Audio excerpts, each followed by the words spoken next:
حالا اون دفعه امضا رو در آوردیم، این دفعه میخوایم پرایم کیت 4 رونالدینیو رو براتون در بیارم. پک کاملا پلمپه. اون ویدیوم حال خوبی نداشتم، الانم دارم بعد اون ویدیو میگیرم.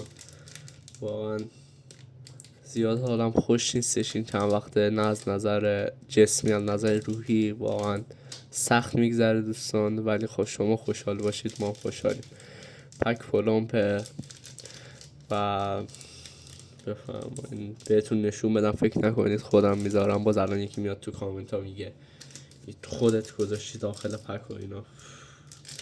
دیگه باور کردی بکن، نکردی هم دیگه نکن. من چی بگم؟ من پلمپی پکم به پلم بودن پکم بهت نشون دادم. اینم رونالدینیو کیت 4، اینم برچسبش، اینم دیگه ببین پک پلمپه. اینا به معنی اینا از اینجا جرش میدم پلمپ، بالا پلمپ. اینم رونالدینیو کیت 4. ممنون، خدا نگهدار.